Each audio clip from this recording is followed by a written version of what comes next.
collapsed and its destruction was complete. Thanks, Mike. Well, good to see you this morning. If you have a Bible, turn with me to the book of Luke, chapter 6, to that passage we just read. Luke, chapter 6. Well, Happy New Year to you. Hope you had a good New Year, good Christmas. Ours was really fun. For those of you that don't know, we have a 6-year-old and a 2-year-old. Our 2-year-old daughter, Nora, and one of my favorite things to happen over Christmas break, she discovered Fruit Loops for the first time, which, in my humble opinion, is the best cereal that was ever created. So I introduced her to it.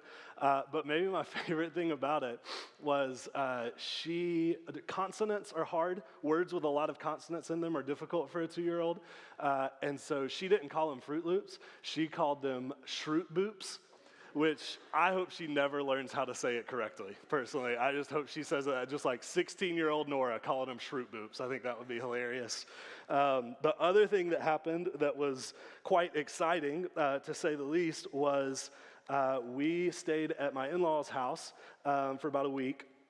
And while we were there, I'm probably not going to say this right, but the sewage extraction pump in the downstairs of the house stopped working, which is exciting, you know? And so most people prefer their sewage outside of the house, and when that's broken, it can't be outside of the house. And so at the very last day we were there, I was actually going to help my father-in-law replace all of this plumbing and the sewage extraction pump. So it was like, you know, we were just wearing clothes that we didn't care about ever seeing again. And at the very last minute, the last evening we were there, right before we started working on it, we realized that we had the wrong part.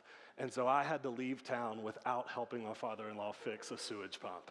And that was the best Christmas present that I could have ever asked for. I just didn't know that I needed it, you know? But it was an exciting break, to say the least. Ended up fine, everybody without incident for the most part, but it was an exciting break, to say the least. Hope you had a good break. If you didn't know, we took last week off as kind of our regular week off that we take every single year. So if you were here last Sunday just staring at a locked door, sorry about that, but we were not here. We took the week off, but we are back this Sunday, and I am excited to start into a new series, which is actually a series that we do every single year called Formation. And it's a series really all about the idea of spiritual formation, if you've ever heard that language before, which is just a fancy way of talking about the art and science of how we change as human beings and specifically as followers of Jesus. What we want to ask is, how do we actually become transformed into the types of people that God designed us to be all along? I think it's so important to remember that when we become followers of Jesus, we are not just signing up for a change of destination after we die. Rather, we are signing up for a lifelong process of being formed and transformed more and more into the image of Jesus over time. And that's what this series is meant to address, at least in part, is how does that process of formation actually happen? How does that occur in us over time? How do we become more and more like Jesus?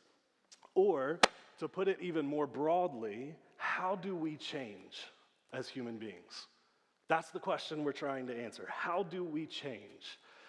And I think that idea, how we change as human beings, is really something that nearly all of us are interested in some way, shape, or form, especially this time of year, right?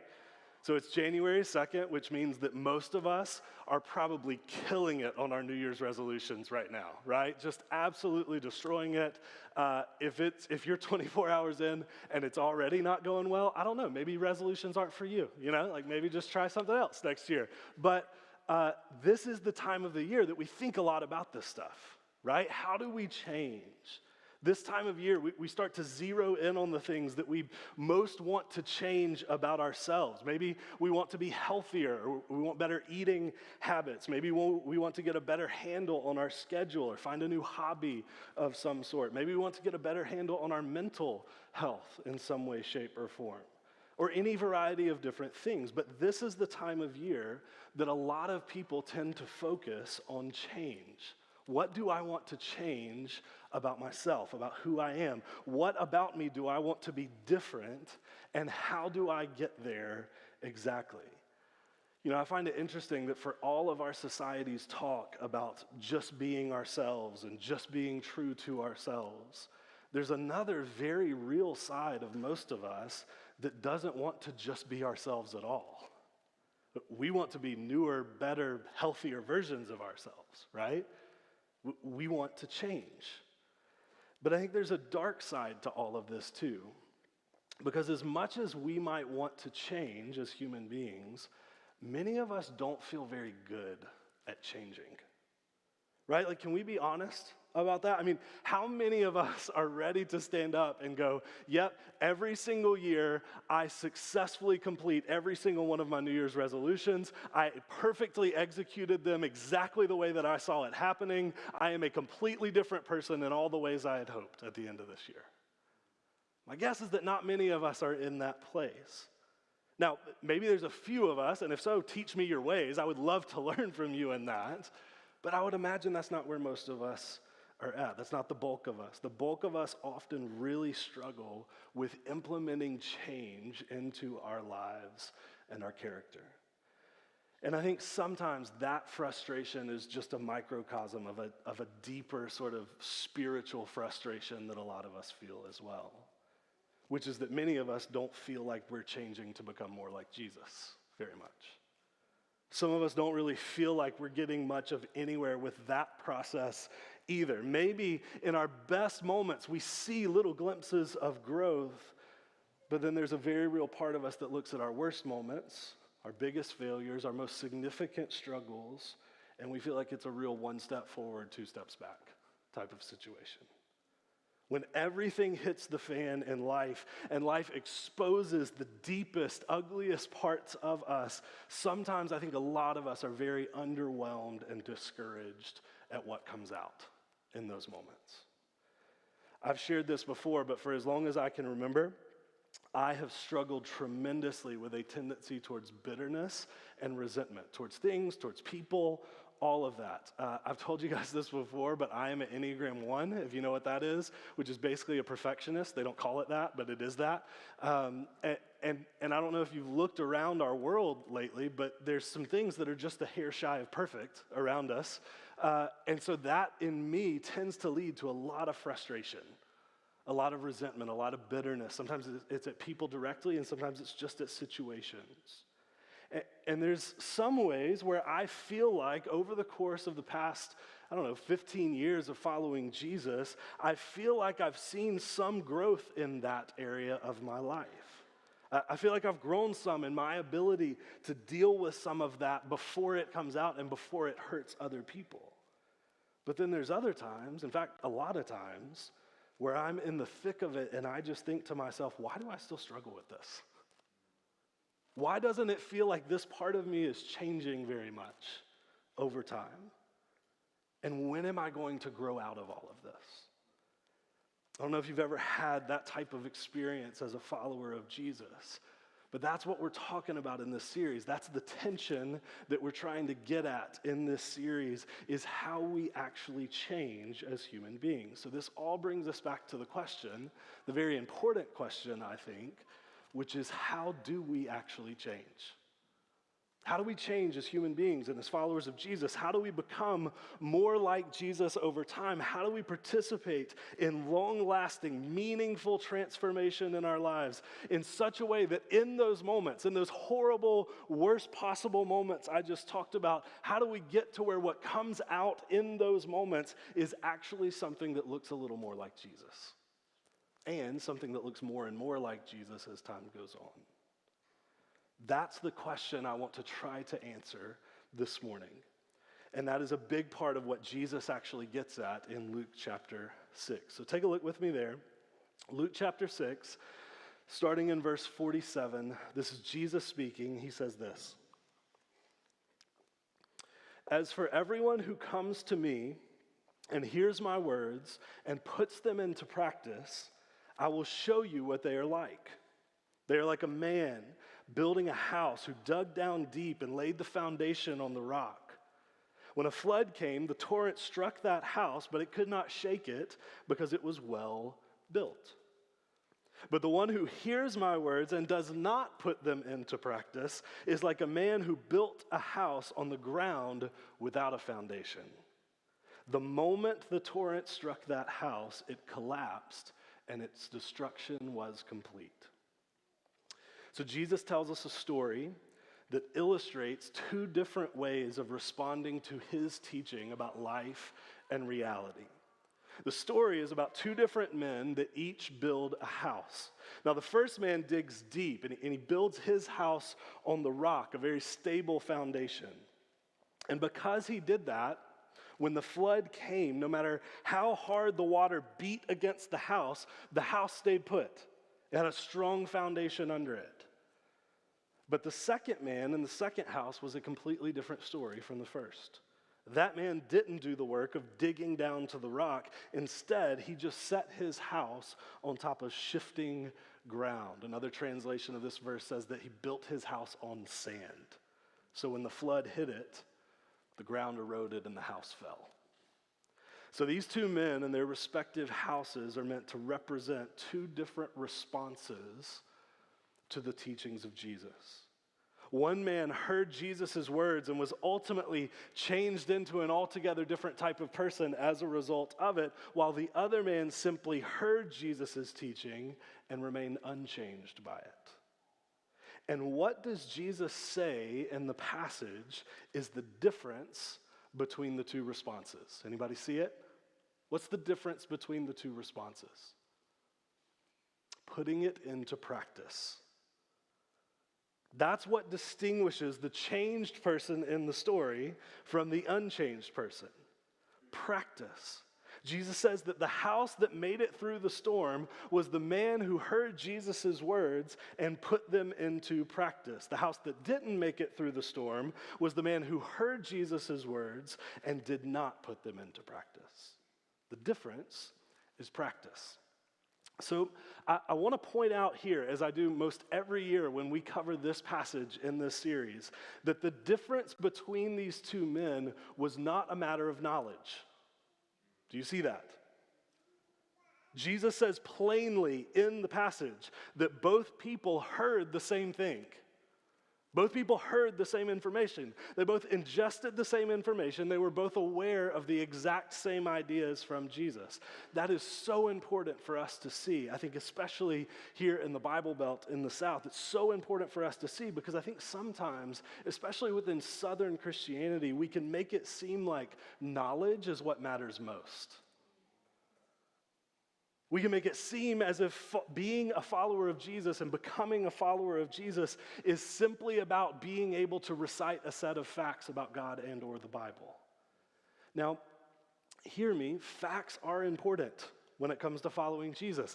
Absolutely they are. Some people try to follow Jesus without knowing much information about Jesus, and that doesn't go well either. Facts and information do matter. A big part of my job here on Sundays is literally to stand up here and teach you information about God. So it should go without saying, I'm a big fan of information about God. I think that's important. But, and this is what Jesus is getting at here in this passage, facts about God will not change you as a human being. The author of James in the New Testament actually makes this point by saying, hey, you believe that God is one? Great, the demons believe that. And I'm gonna go out on a limb and say that the demons are probably not becoming more like Jesus currently. So knowledge alone cannot change you. Information alone will not lead to transformation in your life. If you want to be changed and transformed into the image of Jesus, you will need more than just facts about God. You will need practice. And that phrase Jesus uses in this passage, puts them into practice, is pretty much exactly what it sounds like in English. It implies intentional, proactive, and especially repetitive action in your life. Becoming like Jesus is not just about what you know, and it's not even just about what you do once. It's about what you choose to do over and over and over again. That is what creates change in your life. That is what forms your character over time. That is what makes you more and more like Jesus as you follow him. Not just what you know, but what you know and put into practice. To put it another way, maybe in language that we're a little more familiar with, a central piece of how we change as human beings is through our habits, through the things that we choose to do over and over and over again in our life. There's a guy by the name of James K.A. Smith who wrote a brilliant book about all of this, everything we're discussing this morning, a few years back, called You Are What You Love, The Spiritual Power of Habit. And you could probably sum up his entire book. I'm going to save you from reading the whole book. You should totally read the book, but just in case you don't, here's the summary of the entire book. He says, the things we do things to us. The things we do things to us. There is a direct relationship, in other words, between repetition and formation. We become the people that we are largely based on the things that we choose to do over and over again. So let me just try to help you see this idea at work in another place in the scriptures. So think with me about a passage that probably a lot of us are familiar with, especially if we grew up in and around church. Think with me about Jesus' teachings on money and possessions from Matthew chapter 6. So if you grew up in church, you've probably heard this line. Jesus says at one point, where your treasure is, there your heart will be also. Where your treasure is, there your heart will be also. Now, in context, what Jesus is doing in that passage is he's telling his people to invest more and more of their money and their resources in things of eternal significance. He uses the language of storing up treasure in heaven, consistently storing up money and resources in things of eternal significance. And the reason that he gives for why they should do that is that line that we just read, where your treasure is, there your heart will be also. So follow Jesus' logic in that passage. He is saying if you want to see change in what your heart cares most about, you should change your habits in that direction first. If you want to see change in what your heart cares most about, you should change your habits. You should point your habits in that direction first. And as a result of changing your habits, in this example, as a result of investing in things of eternal significance, what you will find as you do that over and over again is that your heart will go with it. Your heart will go with it. Your heart often follows your habits, the things you do over and over again. Your habits, with the help of the Holy Spirit, change what you love and care about over time. Where your treasure is, there your heart will be also. Quite often, the way that we change is through our habits. We become the types of people we are by the things that we choose to do over and over again. Is everybody following that so far? Okay. Now, something that is so important for you to realize about all of this is that this is happening. This process of transformation and change through your habits, this is happening in our life all of the time, whether we realize it or not. You are always becoming a certain type of person, and you are getting there largely through your habits. I want to show you this from another passage that we find in Galatians chapter 6. This is Paul writing to one of the early churches. He says this in verses 7 through 9. We'll put it up on the screen for you. He says, "Do not be deceived. God cannot be mocked. A man reaps what he sows. Whoever sows to please their flesh from the flesh will reap destruction. Whoever sows to please the Spirit from the Spirit will reap eternal life. Let us not become weary in doing good, for at the proper time we will reap a harvest if we do not give up." So sowing in that passage, the language of sowing is the language of repetition. When you sow seeds in a field, you are doing the same thing over and over and over again, and you're waiting for results. But here, Paul actually says that there are two types of sowing that you can do as a human being. You can sow to the Spirit, or you can sow to the flesh. You can point your habits at pleasing your flesh, or you can point your habits at pleasing the Spirit. This is Paul's way of saying that we are always participating in habits, and those habits are always shaping the types of persons that we are becoming. So you have habits right now in your life that are slowly transforming you into a certain type of person, for better or worse, right? We all want to change, and we all are currently changing in one direction or another. The question for all of us is not, are we being formed? The question for all of us is, what are we being formed into? Formation is not a spiritual thing as much as it's a human thing. Every moment of our lives, everything we do over and over and over again is forming us into a certain type of person. For instance, if you wake up every morning and sit with the scriptures for a while to hear from God through them, if you do that every morning, you will over time become the type of person who wants to hear from God through the scriptures and who is shaped by them. On the other hand, if you wake up each morning and you spend 15 minutes scrolling through Instagram before you do anything else, if you do that every single day, you will eventually become the type of person who wants to spend 15 minutes on Instagram each and every day.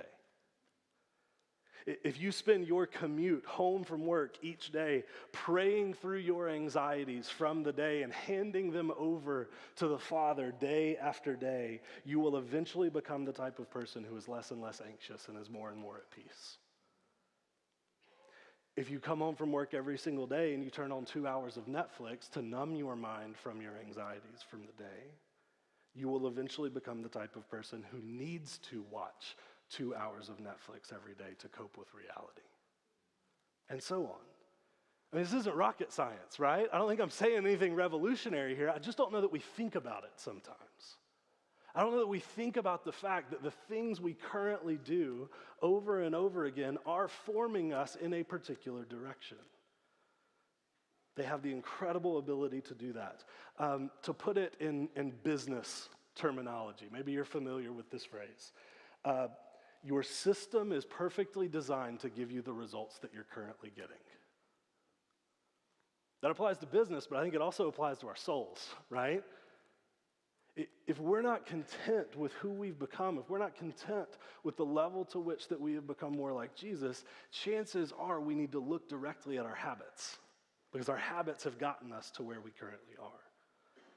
So the question is this: what type of person are we becoming? Are we becoming people that look more and more like Jesus? Or are we becoming people that look less and less like Jesus? In Paul's language from Galatians, are we sowing to the Spirit or are we sowing to the flesh?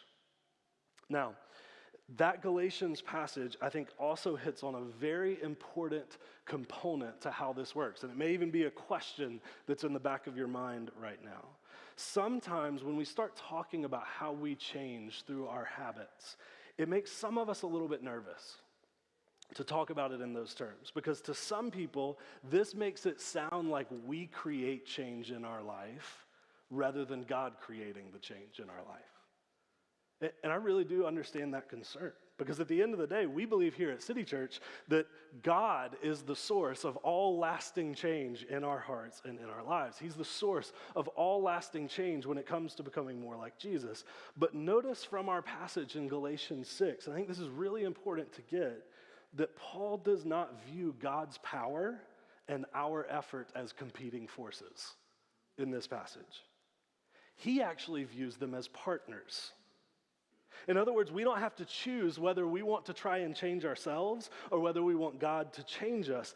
That is a false dichotomy according to Galatians chapter 6. So here's where I'm getting that from. At the beginning of that passage that we just read, Galatians 6, it says, God cannot be mocked. A man reaps what he sows. God cannot be mocked. A man reaps what he sows. In other words, here's what Paul just said. If you think God is just going to magically create character change in you while you refuse to adjust any of your habits in that direction, Paul says that is like mocking God. You're asking God to do something for you that you are unwilling to do with him. And that's not how God works. That's not how character change works. That's not how holiness works. Rather, God invites us to take active participation with him in his endeavor to change us as human beings, to be more and more like him. Late author Jerry Bridges, who's written a couple of my all-time favorite books on following Jesus. If you're new to following Jesus in the room, I would love to recommend some of his books to you. They're just very, very accessible, very, very easy to read. But here's what he says in one of my favorite books from him. He says, the pursuit of holiness, and by that he just means transformation. He means becoming more and more like Jesus. The pursuit of holiness is a joint venture between God and the Christian. No one can attain any degree of holiness without God working in his life, but just as surely, no one will attain it without effort on his own part. The pursuit of holiness, and I love this language, is a joint venture between God and the Christian. God's grace, in other words, and our effort are actually overlapping circles. There is a way to rely only on your own effort for change to a point that is unhealthy, to be sure. But there is also a way to rely only on God to change us, and in the meanwhile, neglect to participate in it ourselves, which is also unhealthy. Dallas Willard puts it this way, and we use this quote just about every year when we talk about this. Dallas Willard says it like this: grace, as in God's grace, is not opposed to effort. It is opposed to earning. Earning is an attitude. Effort is an action. God's grace is not opposed to effort. I don't know where we got this idea within evangelicalism that God is somehow opposed to us putting forth effort to become more like him. Now, to be sure, there's a way to forget God in all of that, right? And there's a way to become self-righteous in the process of doing that. And all of those are things we want to steer clear of. But that doesn't mean effort is not a part of becoming more and more like Jesus. Every mature follower of Jesus I know, every person who I look at and go, that person looks like Jesus to me, would tell you they put forth a great deal of effort to let God transform them over time. This is just how it works. So that's what we're after as followers of Jesus. We want to actually put forth some effort to join God in his efforts to grow and shape us and form us as human beings. And a big part of that happens through our habits. So in this series, each and every year, we take some time to explore different ways that we join God in all of this. And each year, we focus on one particular practice that accomplishes that in us. So through the years, Christians have called these spiritual disciplines. But to be honest, whether you call them disciplines or habits or practices or whatever else, the name doesn't really matter as much as what you are doing through them. These are just things that we do on repeat to help us become more like Jesus as a result. So in past years, during our formation series each January, we've covered things like prayer. We've covered things like reading the Bible and how to read the Bible well. And then last year, we covered the practice of rest. This year, we are going to focus on the practice of mission. And I want to just give you a definition of mission, because I know this word gets thrown around in Christianity all over the place, and sometimes we're not exactly clear on what is meant by the word. So let me just start off with a definition. We'll put it on the screen for you. By the word mission, all we mean here at City Church is demonstrating and articulating the gospel to those who don't yet know Jesus. That's what we're talking about. When we use the word mission, that's what we're referring to. So kind of two parts there. Demonstrating the gospel to people that don't yet know Jesus, and also articulating the gospel to those who don't yet know Jesus. That's what we're talking about this year. That's what we're going to focus on over the next month and a half or so in our church family, is mission. Now, that said, maybe to you, mission doesn't really feel like a spiritual discipline. And I'll say that sometimes mission doesn't get included in these kind of, top 10 lists of spiritual discipline. So maybe you're thinking, mission is something we should be doing, but not necessarily something we should be doing in order to be changed by it ourselves, right? Like when we think about mission, we typically think of participating in mission to benefit the other person, right? To benefit the person that doesn't yet know Jesus, not necessarily to benefit ourselves or to help us grow as a result. And that's understandable, but the truth is that I think it's actually both. I think mission should be done for the good of those who don't yet know Jesus, absolutely. And we should recognize that as we participate in God's mission, it's going to transform us personally in the process for the better. In fact, as our pastors were talking through this series, we were able to identify pretty quickly at least 3 specific ways that participating in mission transforms us and forms us into the image of Jesus over time. So feel free to write these down if they're helpful to you. Again, I don't know that this is anything revolutionary. It's just sort of 3 ways that we see mission changing us over time as we participate in it. First, mission helps you die to yourself. Mission helps you die to yourself. As Jesus says often in the Gospels, central to following Jesus is learning the art of denying yourself. But as any of us who have followed Jesus for very long at all, in fact, self is kind of our native language as human beings, isn't it? As in selfishness. We don't naturally gravitate towards denying ourselves as human beings. But that said, I think there is something about showing people Jesus, demonstrating and articulating the gospel to people that don't yet know Jesus, that almost requires, as a prerequisite, a certain level of dying to yourself. It forces us to deny the self-centered parts of us pretty quickly. Our natural inclination, for example, is to always, and this is a word to myself, probably more than anybody else in this room. Our natural inclination as human beings is to be hyper concerned about what others people think about us and how they are thinking about us and whether they want to be our friend. I was listening to a comedian the other day that said, all of college, and no offense to you college students, this is actually all of us, it just especially happens in college. He said, all of college is an exercise in going, does everybody hate me or do I just need to take a nap? And I think that's pretty accurate, right? And I don't think it's exclusive to any of us that are in college. I think that's a lot of the story of our lives, right? We just tend to be so hyper-focused on what other people think about us and how they are thinking about us and what their opinions of us are. And that gives us tremendous anxiety, I think, about sharing the good news of Jesus with them because we're so concerned about how they might think of us as a result. In fact, we're going to talk in detail about all of that next Sunday as we go through this series. But here's the thing, sharing our faith with others requires caring more about the other person than we care about their opinion of us. It forces us to prioritize the other person's good over our comfort. And those are the very basics, the very building blocks of dying to yourself. Mission helps you die to yourself.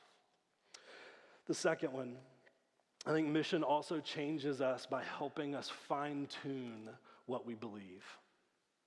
It helps us fine-tune what we believe. There is something about specifically talking to other people about Jesus that I think forces us to think about our belief system critically when maybe we wouldn't have otherwise necessarily, just by nature of what it is. So anybody who works in education will tell you that you sometimes tend to study harder in order to teach something than you do just to learn it, right? You want to try to know the material backwards and forwards because you want to be able to field questions. You want to sound like you're intelligent, again, caring a lot about what other people think about us, right? You want to sound intelligent. You want to seem like you know your stuff. You tend to study harder and think more critically to teach something than you do just to learn it. And I think the same is often true about telling others about Jesus. It helps us fine-tune what we believe. It helps us settle into what the basics of our faith system actually are in such a way that we can communicate it clearly and with conviction. But you don't have to take my word for it on this. Here is the OG Billy Graham, who knew a little something about sharing his faith with others. Here's what he said. Our faith becomes stronger as we express it. A growing faith is a sharing faith. So mission helps us fine-tune what we believe. And finally, number 3, mission helps us rely on the Spirit. Mission helps us rely on the Spirit.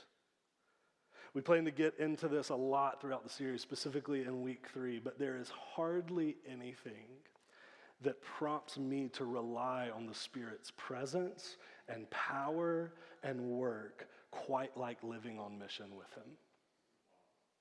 When done well, when living on mission well, it makes you constantly ask questions like, what is the Spirit up to right now? Who is he drawing in close already? How do I persist in loving this person who is notoriously difficult for me to love? How do I speak in such a way that is filled with conviction and clarity, but also compassion at the same time? Mission is the Spirit's work, and we need the Spirit's help to participate in it. There is a reason that right after giving his disciples their final mission to, quote, go and make disciples in Matthew chapter 28, Jesus left them. He concluded that instruction with an incredible, very timely promise. He says, and behold, I am with you always, even to the very end of the age. We do the Spirit's work, mission, by the Spirit's help. Mission helps us rely on the Spirit. So right there, I think are at least 3 very clear ways that participating in the mission of Jesus helps to form us and transform us into the image of Jesus. And I'm just operating under the assumption that if you're in the room and you would call yourself a follower of Jesus, that dying to yourself, fine-tuning what you believe, and relying on the Spirit are 3 things that you really want to grow in. If you don't want those things, we might ought to go back to square one, right? But hopefully those are things that all of us who follow Jesus want to grow in. So assuming that we want to grow in those things, mission is one very helpful way to labor to that end in our own hearts. It benefits us even as it benefits others along the way. That is what we're aiming to do throughout this series. So, practically speaking, if you've been around for previous iterations, previous years of this formation series, you know that there are actually 2 components to it. So one is the teachings that we do here on Sundays. So each Sunday, me or another pastor, another person from our staff will get up here and teach from the scriptures on one aspect of what it means to live on mission, what it means to participate in God's mission. But that said, I do just want to remind you of what we talked about just a bit earlier in the teaching. We said, I think somewhat repeatedly and emphatically, that knowledge alone is not enough to change us, right? So information alone doesn't lead to transformation. So in light of that, I do just want to point out that you can show up here every Sunday for the next 5 weeks and listen intently to everything that we tell you about God's mission. But if you only do that for the next 5 weeks, do you think you will change very much as a result of that? Nope. You're still in the category of the man who built his house on the sand. You're still just hearing the words of Jesus through the scriptures. You're still in that category. If all you do is listen to these teachings, you will become a person who knows a lot about mission and yet is still not missional in your core. In order to change, again, you need to do something with what you know. You need to put it into practice. So to help us all do that, to help us all put this into practice throughout this series, we actually have a second component to this series, appropriately called a practice guide. We didn't get very creative with the name at all. It just is what it is, right? A practice guide. It is called that because it helps you put what we talk about here on Sundays into practice. So we'll have these available for you to pick up next week. We actually plan to have them available this week, but COVID supply chain issues truly affects everything, including printing companies who are supposed to print the booklet. And so now we're printing the booklet, and we'll have them for you next week. But that's fine. This week's practice was not, it was kind of a precursor to everything else anyway, so no worries. You can actually get the whole thing online right now. If you go to our website, citychurchknox.com, you can download it all there, and then we'll have free copies for you, physical copies, next week when you show up. But inside these booklets, it has a practice to participate in during each week of this series. We'll talk about each practice and how to do it here on Sunday so that you're not just flying blind with all of it. But each week there is something for us to participate in together to ensure that we are, as Jesus says, putting these things into practice in our lives.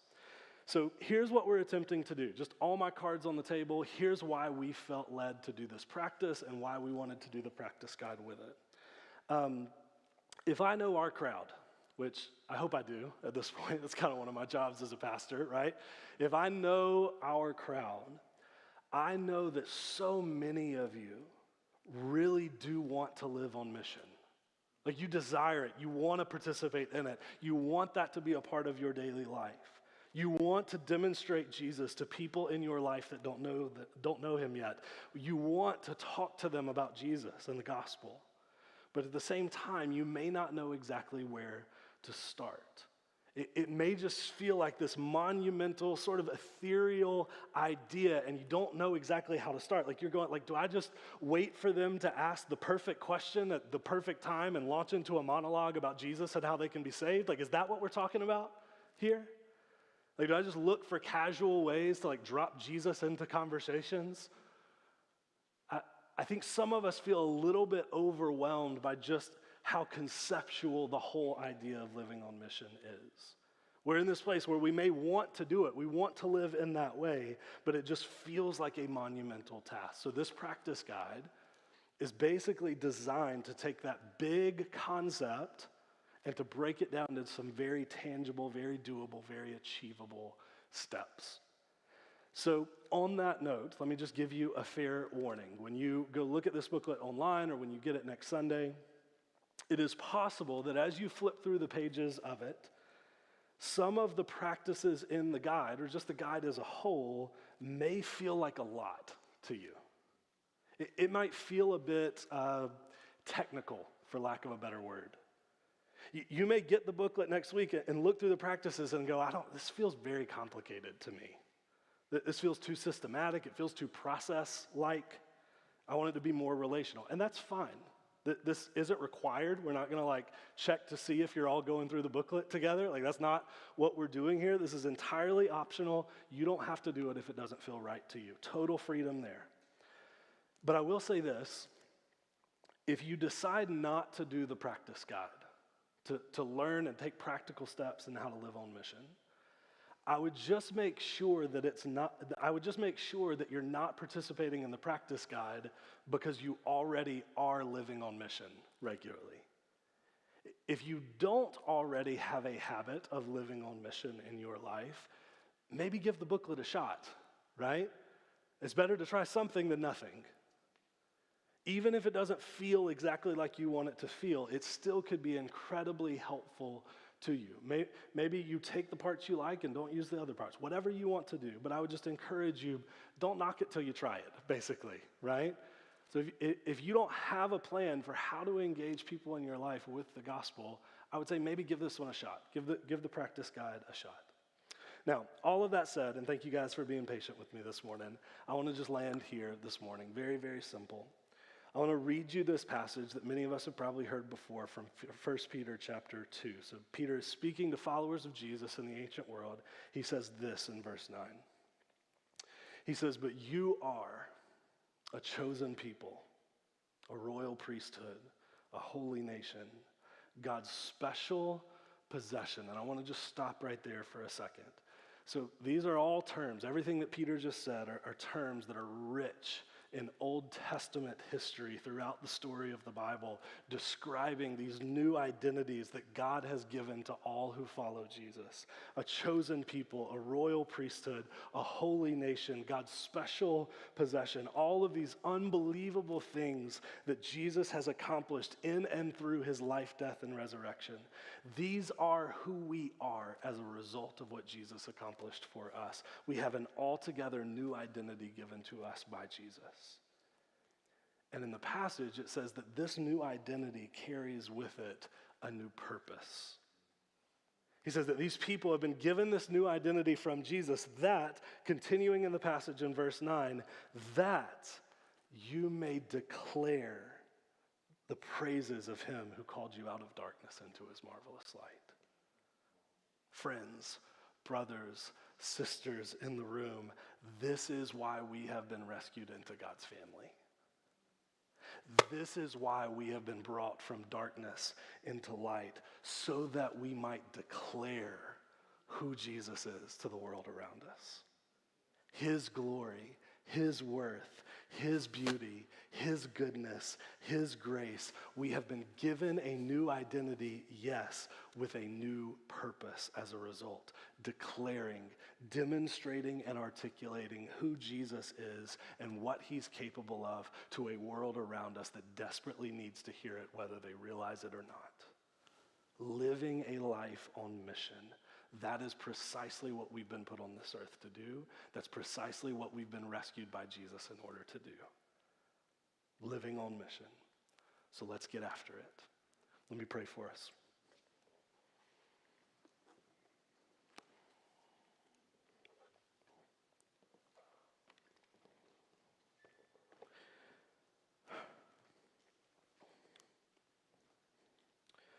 Father, thank you for sending your Son on a mission for us.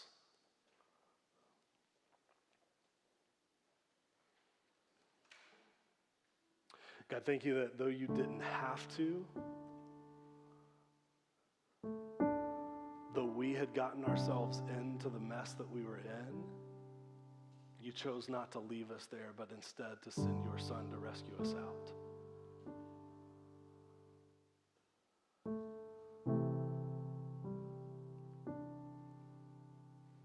I think of the words of Jesus, where he says, just as the Father has sent me, so also, speaking to his disciples, I send you.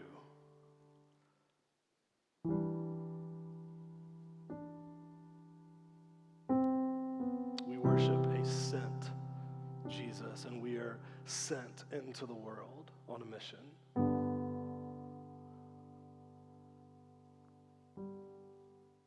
And so God, maybe what some of us need to rest in and realize and grasp with all of our being this morning is that we would not be here, we would not have this relationship with you unless you sent Jesus on a mission for us.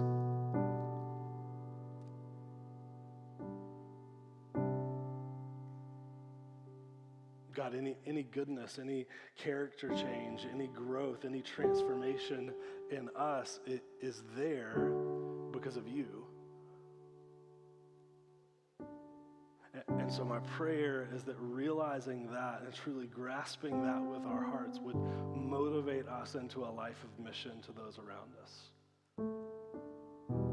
God, as we've already prayed this morning, I pray that you would just give us new eyes, maybe.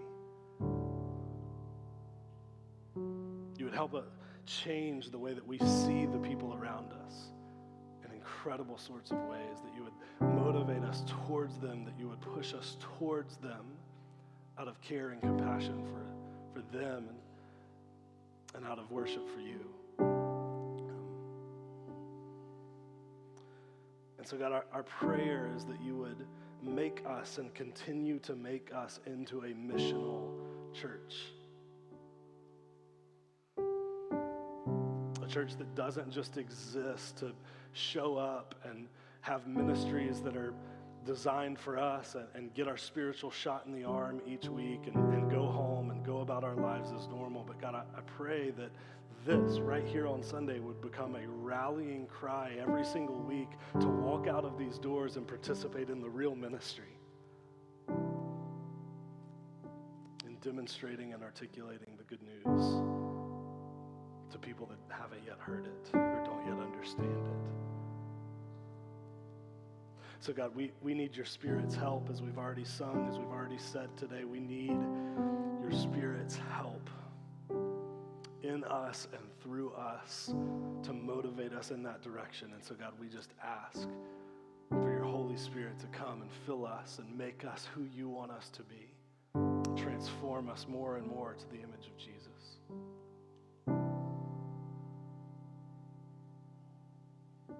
God, we ask for all these things in your name. We know you're faithful and good to provide them. And so we trust that you will. Would you invite us to participate with you in that? It's in your name we pray. Amen. We're going to take some time just to sing and